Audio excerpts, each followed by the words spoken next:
Bom, pessoal, agora mudando de assunto, nós estávamos falando de juros compostos, do simples, já fizemos as atividades. Agora a gente vai começar um novo assunto, a gente vai falar de análise combinatória. Bora ver esse probleminha aqui para a gente entender a importância do estudo de análise combinatória. Usando 26 letras e os 10 algarismos conhecidos, quantas placas diferentes de automóveis podem ser feitas de modo que em cada uma existam 3 letras não repetidas, seguidas de 4 algarismos repetidos ou não? Problemas como esse envolvem o cálculo do número de agrupamentos que podem ser feitos com os elementos de um ou mais conjuntos, submetidos a certas condições. Esse problema constitui os chamados problemas de contagem, pois interessa-nos aqui calcular quantos e não necessariamente quais, né? Então, repara que a gente vai ter a possibilidade de calcular quantas placas, não precisando escrever uma por uma, só calcular quantas é possível escrever, tá? Um estudo que vai ser importante na aplicação de análise combinatória é a ideia de fatorial. Fatorial é uma multiplicação onde os valores vão reduzindo. Vamos pegar um exemplo aqui, ó. Fatorial de 5. É a mesma coisa que 5 vezes 4 vezes 3 vezes 2 vezes 1. Fatorial de 4 é 4 vezes 3 vezes 2 vezes 1, que dá 24. Fatorial de 2 é 2 vezes 1, que dá 2. Então, fatorial, esse sinal de exclamação aqui do lado do números, indica que eu vou pegar esse valor e vou desmembrar ele, escrevendo uma multiplicação onde os fatores vão sendo uma unidade menor até chegar no 1. Aqui, ó. Para n maior ou igual a 2, fatorial de n é igual a n vezes n menos 1, vezes n menos 2, vezes n menos 3, vezes n menos 4, até chegar no 1, como a gente chegou aqui, certo? Agora, uma coisa importante que tem que ser observada, olha, o fatorial de 0 é 1 e o fatorial de 1 é 1, tá? Tem como demonstrar isso, não é o caso de a gente fazer agora, tá bom? Mas é importante a gente saber que quando eu estiver calculando o fatorial de 0, vai dar 1. Quando eu estiver calculando o fatorial de 1, também é 1. Bora fazer agora uns exercícios, exemplos. Vamos simplificar esse aqui, ó. 20 fatorial sobre 18 fatorial.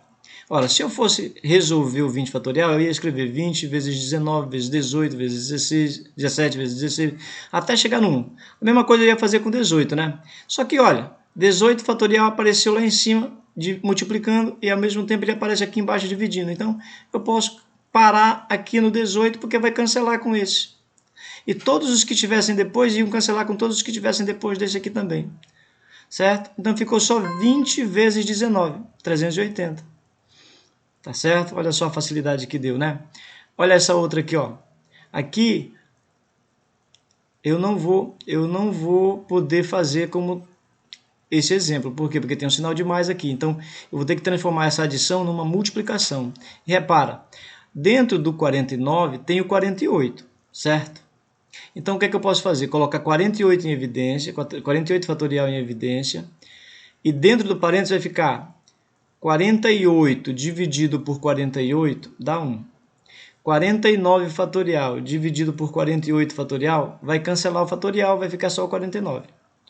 Tá certo? Bom, se você tem alguma dúvida, é só a gente fazer a conta ao contrário. Olha, 48 vezes 1, 48 fatorial. 48 fatorial vezes 49 dá 49 fatorial. Lembra que é sempre diminuindo 1? Então, na dúvida, você faz o contrário que vai dar certo. Bom, agora sim, é tudo multiplicação lá em cima e tudo multiplicação aqui embaixo. Repara que eu vou desmanchar o 48, não há necessidade. Por quê? Porque embaixo o 50, na hora que eu desmanchar ele, vai ficar 50, 49, 48. Vai aparecer o 48 fatorial. Eu quero dar um jeito de cancelar esse fatorial. A conta não dá para fazer com fatorial, tá vendo? Senão vai ficar muito grande. Então, para eu cancelar o fatorial, eu vou pegar o 50, que está aqui embaixo, 50 fatorial, e vou desmanchar ele até chegar no 48 fatorial, para poder cancelar, ó. Certo? Aí lá em cima ficou 1 mais 49, e embaixo ficou 50 vezes 49. Só que 1 mais 49 é 50. Está aqui, 50. Vai cancelar com esse 50 aqui de baixo, ó. Aí ficou 50, cancela com 50. Ficou em cima, cancelar significa dividir, né, pessoal? Dividir por ele mesmo. Então, aqui ficou 1. e aqui ficou 1. 1 vezes 49 é 49. Então, olha só, essa expressão toda aqui, quando a gente simplifica, fica 1 sobre 49. Certo?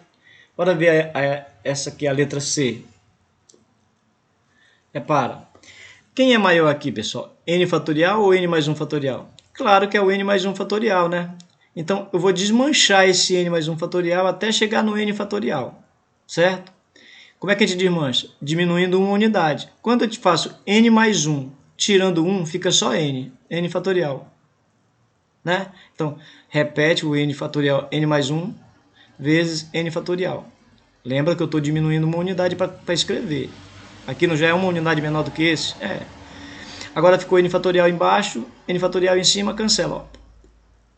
Então, aqui em cima ficou... Opa! Aqui em cima fica 1 e aqui embaixo ficou N mais 1. Tá certo? Bom, isso aí é fatorial. Bora ver o princípio da multiplicação, o princípio fundamental da contagem. Olha só essa situação aqui, ó, para a gente entender melhor. Acompanhe a seguir a resolução do problema. Uma pessoa quer viajar de Recife a Porto Alegre passando por São Paulo, sabendo que há 5 roteiros diferentes para chegar a São Paulo partindo de Recife e 4 roteiros diferentes para chegar a Porto Alegre partindo de São Paulo.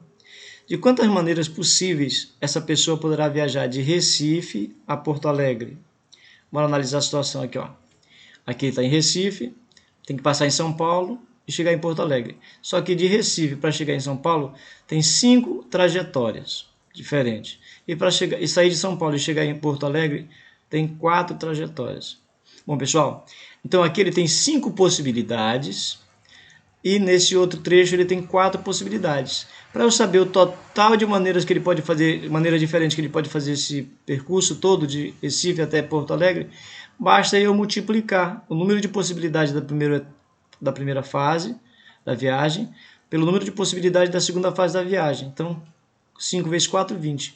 São 20 possibilidades. Tá certo? Aí, se você tiver dúvida e precisar representar, olha só, a gente pode fazer assim, ó. Se ele seguir pelo caminho 1, quando eu chegar lá no 1, ele pode escolher ir pelo A, pelo B, ou pelo C, ou pelo D.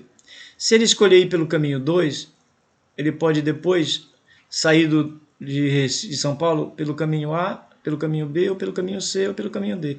E assim por diante. Só, quantas pontas tem aqui? Ó? 4, 4, 4, 4, 4. 5 vezes 4, né?